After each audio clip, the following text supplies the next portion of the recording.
ಎರಡು ಕನಸು, ಹೊಸ ಬೆಳಕು, ಶುಭಮಂಗಳ ಈ ಚಿತ್ರಗಳ ಬಗ್ಗೆ ನಮಗೆ ತಿಳಿದೇ ಇದೆ.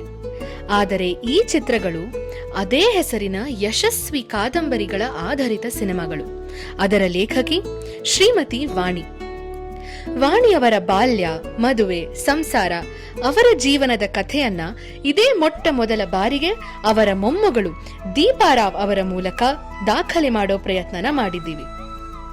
ಶ್ರೀಮತಿ ದೀಪಾರಾವ್ ಅವರು ವಿದೇಶದಲ್ಲಿರೋ ಕಾರಣ ಇದು ಝೂಮ್ ಕಾಲ್ ಸಂದರ್ಶನ ಆಗಿರತ್ತೆ. ಬನ್ನಿ ಶ್ರೀಮತಿ ದೀಪಾರಾವ್ ಅವರ ಬಳಿ ಹೋಗೋಣ. ಶ್ರೀಮತಿ ವಾಣಿ ಅವರ ಜೀವನದ ಕಥೆಯನ್ನ ತಿಳಿಯೋಣ. ನೂರೊಂದು ನೆನಪು. ವೀಕ್ಷಕರೇ, ಸ್ನೇಹಿತರೆ, ನಮಸ್ಕಾರ. ನಿಮ್ಮೆಲ್ಲರಿಗೂ ನಿಮ್ಮ ರಘುರಾಮ್ ಮಾಡುವ ಆತ್ಮೀಯ ನಮಸ್ಕಾರಗಳು.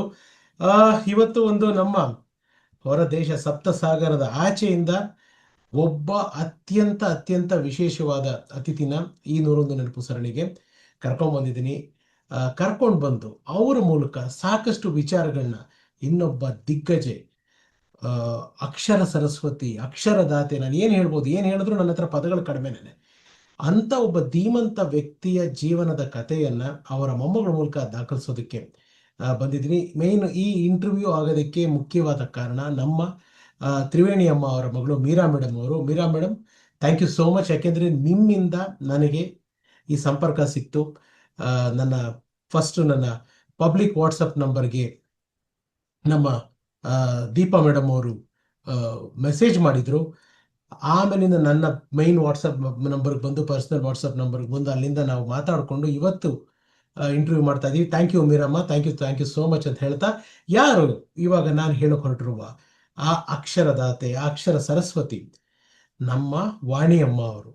ಹೌದು ಸ್ನೇಹಿತರೆ, ನಮ್ಮ ಕನ್ನಡ ಚಿತ್ರರಂಗದಲ್ಲಿ ಎಂದೂ ಮರೆಯಕ್ಕಾಗದೇ ಇರುವಂಥ ಕೃತಿಗಳನ್ನ ಕೊಟ್ಟಂಥ ವಾಣಿಯಮ್ಮ. ಅದು ಹೊಸ ಬೆಳಕು ಇರ್ಬೋದು, ಎರಡು ಕನಸು ಇರ್ಬೋದು, ಶುಭಮಂಗಳ ಇರ್ಬೋದು, ಇಂಥ ಅತ್ಯದ್ಭುತವಾದ ಪುಸ್ತಕಗಳನ್ನ, ಜೊತೆಗೆ ಆ ಪುಸ್ತಕಗಳಿಂದ ಸಿನಿಮಾ ಆಗೋದಕ್ಕೂ ಕಾರಣಕರ್ತರಾದ ವಾಣಿಯಮ್ಮ ಅವರ ಬದುಕಿನ ಕತೆ, ಅಂದರೆ ಅವರು ಆಡಿ ಬೆಳೆಸಿದ ಅವರ ಮೊಮ್ಮಗಳು, ಅವ್ರ ಮೂಲಕ ದಾಖಲಿಸೋ ಪ್ರಯತ್ನ. ಹಾಗಿದ್ರೆ ನಿಮ್ಮೆಲ್ಲರಿಗೂ ಸ್ವಾಗತ, ಸುಸ್ವಾಗತ. ನಿಮಗೆಲ್ಲ ಗೊತ್ತು, ಈ ಕಾರ್ಯಕ್ರಮ ಮಾಡಬೇಕಾದ್ರೆ ನಿಮ್ಮವರೆಗೂ ಮುಖಕ್ಕೆ ಬಣ್ಣ ಹಚ್ಚಲ್ಲ, ಬಣ್ಣದ ಮಾತಾಡಲ್ಲ, ಆದರೆ ಬಣ್ಣದ ಲೋಕದ ಅಪರೂಪದ ವ್ಯಕ್ತಿಗಳನ್ನ, ಬಣ್ಣದ ಲೋಕ ಕಟ್ಟಿಕೊಳ್ಳಲು ಸಾಧ್ಯವಾಗಿರುವ ಆ ದಿಗ್ಗಜರ ಕುಟುಂಬವನ್ನು ಎಲ್ಲಿ ಹೋಗಿ ಹುಡುಕಿ ಹೇಗೆ ಅವರ ಜೀವನದ ಕಥೆನ ದಾಖಲಿಸೋದು ಬರಲ್ಲ ಅಂತ ಹೇಳ್ತಾ, ಇದು ಝೂಮ್ ಕಾಲ್ ಸಂದರ್ಶನ ಆಗಿರುತ್ತೆ.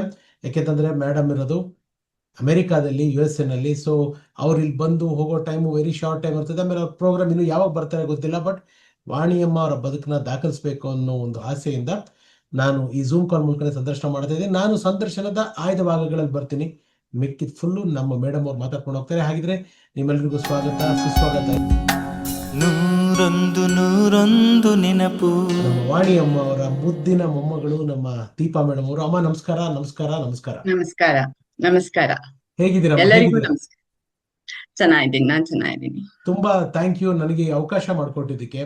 ಯಾಕೆಂತಂದ್ರೆ ಈ ಹಿಂದೆ ನಾನು ಕೆಲವು ಈ ಬರಹಗಾರರ ಸರಣಿ ಮಾಡಿದಾಗ ತುಂಬಾ ಜನ ವಾಣಿಯಮ್ಮ ಅವ್ರ ಕುಟುಂಬನ ಮಾತಾಡಿಸಿ ಅಂತ ಕೇಳಿದ್ರು. ಆ ಟೈಮ್ನಲ್ಲಿ ನನಗೆ ಸಂಪರ್ಕ ಸಾಧ್ಯ ಆಗಲಿಲ್ಲ. So nice of you, Meera madam ಅವ್ರ ಮೂಲಕ ನೀವು ನಮ್ಮ ಸಂಪರ್ಕಕ್ಕೆ ಬಂದಿದ್ದು, ಇವತ್ತಿ ಸಂದರ್ಶನ ಆಗ್ತಾ ಇರೋದು ನಮ್ಮ ಚಾನಲ್ಗೆ ಒಂದು ತುಂಬಾ ದೊಡ್ಡ ಒಂದು ಗೌರವ ಹಾಗೂ ಒಂದು ಹೆಮ್ಮೆ ಅಮ್ಮ. ನಿಮ್ಮ ಅಜ್ಜಿಯವರ ಒಂದು ಕಥೆನ ದಾಖಲಿಸ್ತಾ ಇರೋದಕ್ಕೆ ಥ್ಯಾಂಕ್ ಯು, ನಮ್ಗೆ ಅವಕಾಶ ಮಾಡಿಕೊಟ್ಟಿದ್ದಕ್ಕೆ. ನಿಮ್ಗೂ ಥ್ಯಾಂಕ್ ಯು. ಈಗ ತಾನೇ ಅವ್ರದ್ದು ಹುಟ್ಟಿದಬ್ಬ ಆಯ್ತು, May 12 ಅವ್ರದ್ದು ಮೇ 12ನೇ ತಾರೀಕು. ಹೌದು. ಇದು ಒಂಥರ ನಮ್ಮ ಅಜ್ಜಿಯ ನೆನಪುಗಳನ್ನ ಮೆಲ್ಕ್ ಹಾಕೊಂಡು ಇನ್ನೂ ಕಂಟಿನ್ಯೂ ಆಗ್ಬೇಕು ಅಂತ ಇಷ್ಟ ನಂಗೆ. ನಿಮ್ಗೂ ತುಂಬಾ ಧನ್ಯವಾದ. ಎಸ್ ಮಾ, ಇವಾಗ ನಿಮ್ಮ ಅಜ್ಜಿಯವರ ಬದುಕಿನ ಕಥೆಗೆ ಹೋಗೋಕೆ ಪ್ರಾರಂಭ ಮಾಡೋಣ. ಒಂದೊಂದು ಪ್ರಶ್ನೆಗಳು ಕೇಳ್ಕೊಂಡು ಹೋಗ್ತೀನಿ ನಾನು ನಿಮ್ಗೆ. ಮೂಲತಃ ನಮ್ಮ ವಾಣಿಯಮ್ಮ ಅವರ ಹೆಸರು ವಾಣಿಯವರಲ್ಲ, ಅವರು ಸುಬ್ಬಮ್ಮನವರು, ಶ್ರೀರಂಗಪಟ್ಟಣದ ಮೂಲದವರು. ಹೇಳಿ ಅವರ ಬಾಲ್ಯ, ಅವರ ತಂದೆ ರಾಜರ ಮನೆತನದಲ್ಲಿ ಕೆಲಸ ಮಾಡಿದಂಥವ್ರು, ಅಂದ್ರೆ ನಿಮ್ಮ ಮುತ್ತಾತ ಅಂತ ಕಾಣುತ್ತೆ. ಸೊ ಹೇಳಿ, ಅವರ ಬಾಲ್ಯ, ಅವ್ರು ಎಷ್ಟು ಜನ ಅಣ್ಣ ತಮ್ಮಂದ್ರು, ಅಕ್ಕ ತಂಗಿದ್ರು, ಅದ್ರ ಬಗ್ಗೆ ಹೇಳೋದಾದ್ರಮ್ಮ. ಖಂಡಿತ. ನಮ್ಮ ಅಜ್ಜಿ ವಾಣಿ ಅವರ ಹೆಸರು BN ಸುಬ್ಬಮ್ಮ ಅಂತ. ಮನೇಲಿ ಎಲ್ಲ ಅವರನ್ನ ಸುಬ್ಬಕ್ಕ ಅಂತ ಕರೀತಿದ್ರು. ಅವ್ರಿಗೆ ಇದು ಹೆಸರು ಹೇಗ್ ಬಂತು ವಾಣಿ ಅಂದ್ರೆ, ಅವರು ಫಸ್ಟ್ ಕತೆ ಬರೆದ್ರು, ಅದನ್ನ ಧಾರಾ ಅಂತ. ಅದನ್ನ ಮಾತಾಡ್ತೀನಿ. ಅದಕ್ಕಿಂತ ಮುಂಚೆ ಅವ್ರ ಬಾಲ್ಯ, ಅವರ ಅಣ್ಣ ತಮ್ಮ ಅಕ್ಕ ತಂಗಿ ಅವ್ರು ಯಾರ್ಯಾರಿದ್ರು ಸುಬ್ಬಮ್ಮನವ್ರಿಗೆ ಜೊತೆಲಿ ಹುಟ್ಟಿದವರು? ಅವರು ಸುಬ್ಬಮ್ಮ ಶ್ರೀರಂಗಪಟ್ಟಣದಲ್ಲಿ ಹುಟ್ಟಿದ್ದು. ಅವರಿಗೆ ಒಬ್ಬ ಅಕ್ಕ ತಂಗಮ್ಮ ಅಂತ, ಒಬ್ರು ಆ ಅಣ್ಣ ಇದ್ರು ದೇವರಯ್ಯ ಅಂತ. ಸೊ ಇವರು ಕೊನೆಯ ಮಗಳು, ಪ್ರೀತಿಯಾದ ಮಗಳು ವಾಣಿ ಅಂತ, ಸುಬ್ಬಮ್ಮ ಅಂತ. ಓಕೆ. ನೀ ಹೇಗಿದ್ರಂತೆ ಸುಬ್ಬಮ್ಮನವರು ಬಾಲ್ಯದಲ್ಲಿ? ಅಂದ್ರೆ ಆ, ಒಬ್ಬ ಒಬ್ಬ ಅಕ್ಕನಾಗಿ ಅಥವಾ ಮನೆ ಮಗಳಾಗಿ ಯಾವ ರೀತಿ ಇದ್ರಂತೆ? ಏನೋ ಒಂದ್ ಕಡೆ ಕೇಳ್ಪಟ್ಟಂಗೆ ಬರೆಯಕ್ಕೆ ಓದೋದಕ್ಕೆ ಒಂದು ಚಿಕ್ಕ ಹಾಳೆನಲ್ಲಿ ಕೆಲವು ಅಕ್ಷರಗಳು ಸಿಕ್ಕಿದ್ರು ಓದ್ತಾ ಕೂತ್ಕೊಂಡಿರೋರಂತೆ. ಅದ್ರ ಬಗ್ಗೆ ಹೇಳೋದಾದ್ರೆ ಅಮ್ಮ. ಸೊ ಅವ್ರಿಗೆ ತುಂಬಾ ಹವ್ಯಾಸ ಇತ್ತು. ಅವ್ರ ಒಂದೊಂದ್ಸತಿ ನಂಗೆ ಹೇಳೋರು, ಅವ್ರ ತಾಯಿ ಅವ್ರಿಗೆ ಊಟ ಕೊಟ್ರೆ, ತಿಂಡಿ ಕೊಟ್ರೆ, ಒಂದ್ ಸ್ವಲ್ಪ ಹೊತ್ತು ಆದ್ಮೇಲೆ ನೀ ಏನ್ ತಿಂದೆ ಅಂತ ಕೇಳಿದ್ರೆ ಅವ್ರಿಗೆ ಏನ್ ತಿಂದ್ರು ಅಂತಾನೂ ಗೊತ್ತಿರ್ಲಿಲ್ಲ. ಅವ್ರ ಆ ತರ ಓದೋದ್ರಲ್ಲಿ ಮಗ್ನರಾಗ್ತಿದ್ರು. ಸೊ ಅವ್ರ ತಂದೆ ಅವ್ರಿಗೆ ತುಂಬಾ ಬುಕ್ಸ್ ತಂದ್ಕೊಡೋರು. ಈ Bengali translated novels, Shakespeare novels ಎಲ್ಲ ಅವ್ರಿಗೆ ಮನೇಲಿ ತುಂಬಾ ಬುಕ್ಸ್ ಗಳ ಅವೈಲಬಿಲಿಟಿ ಇತ್ತು ಅವ್ರಿಗೆ. ಅವ್ರಿಗೆ ಯಾವಾಗ್ಲೂ ಓದೋ ಹವ್ಯಾಸ. ಸ್ವಲ್ಪ ಬಿಡ್ಬಿದ್ರೂನು ಓದ್ತಾ ಕೂತ್ಕೊಂಡಿರೋರು. ಅವ್ರಿಗೆ 13 ವರ್ಷದಲ್ಲೇ ಮದ್ವೆ ಆಗೋಯ್ತು. ಆದರೆ ಅವರು SSLC ವರ್ಗೂನು ಕಂಪ್ಲೀಟ್ ಮಾಡಿ ಆಮೇಲೆ ಅವರು ಅವ್ರ ಗಂಡನ ಮನೆಗ್ ಬರ್ತಾರೆ. ಬಾಲ್ಯದಲ್ಲಿ ಹೇಗಿದ್ರಂತೆ ಸುಬ್ಬಮ್ಮನವರು? ಅಂದ್ರೆ ತುಂಬಾ ಚೂಟಿ ಆಗಿದ್ರಂತ, ತರಲೆ ಆಗಿದ್ರಂತ, ತುಂಟಿ ಆಗಿದ್ರಂತ? ಇಲ್ಲ, ನಮ್ಮ ಅಜ್ಜಿ ತುಂಬಾನೇ ಶಾಂತ ಸ್ವಭಾವ, ತುಂಬಾನೇ ತಾಳ್ಮೆ. ಇವ್ರ 3 ಜನದಲ್ಲಿ ನಾನ್ ನೋಡಿರೋ ಹಂಗೆ ತಂಗಮ್ಮ ಅಜ್ಜಿ ಸ್ವಲ್ಪ ಇದಾಗಿದ್ರು, ಅಂದ್ರೆ ವೋಕಲ್ ಆಗಿದ್ರು. ನಮ್ಮ ಅಜ್ಜಿ ಅಂತೂ ತುಂಬಾನೇ ಸಾಫ್ಟು, ಮಾತೇ ಆಡ್ತಿರ್ಲಿಲ್ಲ ಜಾಸ್ತಿ, ಎಷ್ಟು ಬೇಕೋ ಅಷ್ಟು ಮಾತಾಡೋರು. ಅಂಡ್ ತುಂಬಾ ತಾಳ್ಮೆ ಸ್ವಭಾವ, ನಾನ್ ನೋಡಿರೋ ಹಂಗೆ ತುಂಬಾ ತಾಳ್ಮೆ ಅವ್ರಿಗೆ. ಅವರ ತಂದೆ ತಾಯಿ ಮಗಳಿಗೆ ಈ ಬರವಣಿಗೆ ಒಂದು ಕಲೆ ಒಲಿದಿದೆ, ಈ ಸರಸ್ವತಿ ಒಲಿದಿದ್ದಾಳೆ ಅಂತ ಯಾವ ಸಂದರ್ಭದಲ್ಲಿ ಗೊತ್ತಾಗಿದ್ದು? ಅವ್ರಿಗೆ ಅದೇ ತುಂಬಾ ಇವ್ರು ಓದ್ತಾ ಇದ್ರು ಅನ್ನೋದು ಗೊತ್ತಿತ್ತೆ ಅಷ್ಟೇ ಹೊರತು ಅವರು ಬರೀತಾರೆ ಅಂತ ಆಗ್ಲಿ ಅದೆಲ್ಲ ಅವರ ತಂದೆ ತಾಯಿಗೆ ಗೊತ್ತಿರ್ಲಿಲ್ಲ. ಅವ್ರ ಗಂಡನ್ ಮನೆಗ್ ಬಂದ್ಮೇಲೆ ಅವರು ಬರೆಯಕ್ ಶುರು ಮಾಡಿದ್ದು. ಸೊ ಹೀಗಾಗಿ ಅವ್ರ ತಂದೆ ತಾಯಿ ಅವ್ರನ್ನ ಅದೇ ಬುಕ್ ತಂದ್ಕೊಡೋರು, ಅವ್ರು ಓದೋರು, ಅದು ಅವ್ರಿಗೆ ಆ ಹಾಬಿ ಇತ್ತು ಅವ್ರಿಗೆ ಅನ್ನೋದು ಅವ್ರಿಗೆ ಗೊತ್ತಿತ್ತು. ಆದ್ರೆ ಅವ್ರ ಮುಂದೆ ಹೋಗಿ ಇಷ್ಟೊಂದು ನಾವೆಲ್ಸ್ ಎಲ್ಲ ಬರೀತಾರೆ ಅನ್ನೋದು ಅವ್ರಿಗೆ ಗೊತ್ತಿರ್ಲಿಲ್ಲ. ಅವ್ರ ಮದುವೆ ಆಗಿದ್ದು ಯಾವಾಗಮ್ಮ? ನಂಜುಂಡಯ್ಯನವರಲ್ಲ? ಹಾ, ಅವರು ನಮ್ ತಾತ MN ನಂಜುಂಡಯ್ಯ ನಮ್ಮ ಮುತ್ತಾತ ಜೊತೆ ಅವರು ಕೆಲಸ ಮಾಡ್ತಾ ಇದ್ರು. ನಮ್ಮ ಮುತ್ತಾತನು ಒಂದು ಫೇಮಸ್ ವಕೀಲರಾಗಿದ್ರು, ನಮ್ ತಾತನು ವಕೀಲರಾಗಿದ್ರು. ಅವ್ರ ಜೊತೆ ನಮ್ ಮುತ್ತಾತ ಜೊತೆ ಅವ್ರು ಕೆಲಸ ಮಾಡ್ತಾ ಇದ್ರು. ಸೊ ಒಂದ್ಸತಿ ಅವರು ನಮ್ಮ ಅಜ್ಜಿಗೆ ಗಣಿತದಲ್ಲಿ ಸ್ವಲ್ಪ ಕಷ್ಟ ಆಗ್ತಾ ಇತ್ತು ಅಂತ ಅವ್ರಿಗೆ, ನಮ್ಮ ತಾತನ್ಗೆ, ನೀವ್ ಬಂದ್ ಪಾಠ ಹೇಳ್ಕೊಡ್ತೀಯ ನನ್ ಮಗಳಿಗೆ ಅಂತ ಕೇಳ್ಕೊಂಡ್ರು. ಅವಾಗ ಇವರು ನಮ್ಮ ಅಜ್ಜಿಗೆ ಪಾಠ ಹೇಳ್ಕೊಡಕ್ ಹೋಗೋರು. ಅವಾಗ ನಮ್ಮ ಅಜ್ಜಿ ಕೇಳಿದ್ರಂತೆ ನಮ್ಮ ಮುತ್ತಜ್ಜಿನ, ನಾ ಏನಂತ ಇವ್ರನ್ನ ಕರೀಲಿ ಅಂತ. ಅದಕ್ಕೆ ನಿಂಗೆ ಅವ್ರ ಪಾಠ ಹೇಳ್ಕೊಡಕ್ ಬರ್ತಾರಲ್ವಾ, ಅದಕ್ಕೆ ನೀವ್ ಅವ್ರನ್ನ ಮಾಸ್ಟರ್ ಜಿ ಅಂತ ಕರಿ ಅಂತ. ನಮ್ಮ ತಾತ ಅವರ ಬಾಸ್ ಮಗಳಾಗಿದ್ರಿಂದ ಅವ್ರನ್ನ ಮೇಡಮ್ ಅಂತ ಕರೆಯೋದ್ರು.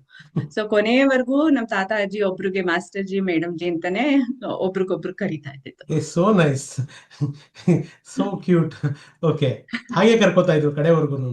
ಹೌದು, ಮಾಸ್ಟರ್ ಜಿ, ಮೇಡಮ್ ಅಂತಾನೆ ಆಗ್ತಿತ್ತು. ಓ ವಂಡರ್ಫುಲ್. ಯಾವ ವರ್ಷದಲ್ಲಮ್ಮ ಮದುವೆ ಆಗಿದ್? ಯಾವ ವರ್ಷದಲ್ಲಿ?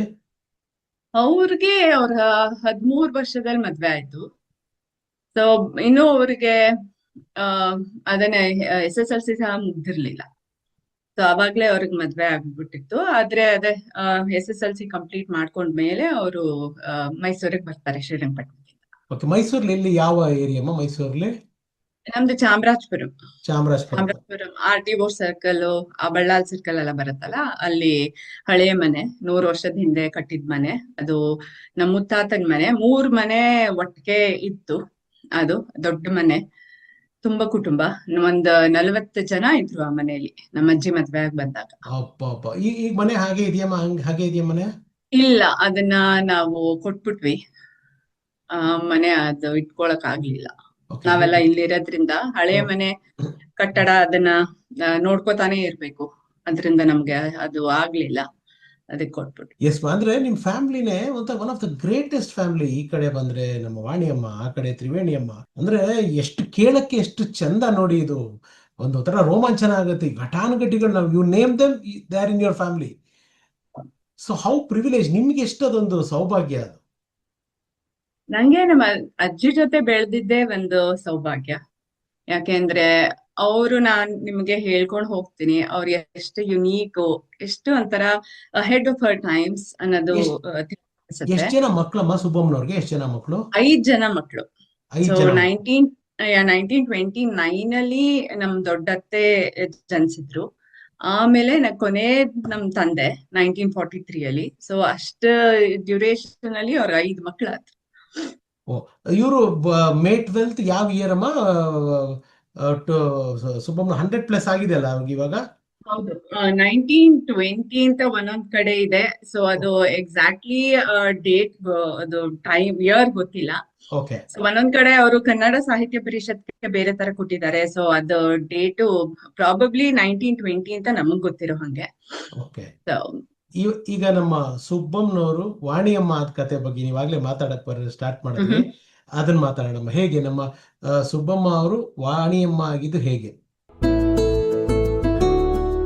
ನಮ್ಮ ಅಜ್ಜಿದ್ ಇನ್ನೊಂದು ಯುನೀಕ್ ಥಿಂಗ್ ಏನಂದ್ರೆ, ಅವ್ರು ಒಂದ್ಸತಿ ಬರೆಯಕ್ ಶುರು ಮಾಡಿದ್ರೆ ವಾಪಸ್ ಅದ ತಿದ್ದದಾಗ್ಲಿ ಹೊಡಿಯೋದಾಗ್ಲಿ ತಿರ್ಗಾ ವಾಪಸ್ ರೀರೈಟ್ ಮಾಡೋದಾಗ್ಲಿ ಏನು ಮಾಡ್ತಿರ್ಲಿಲ್ಲ. ಡೈರೆಕ್ಟ್ ಪಬ್ಲಿಕೇಶನ್ಗೆ ಹೋಗ್ತಾ ಇತ್ತು.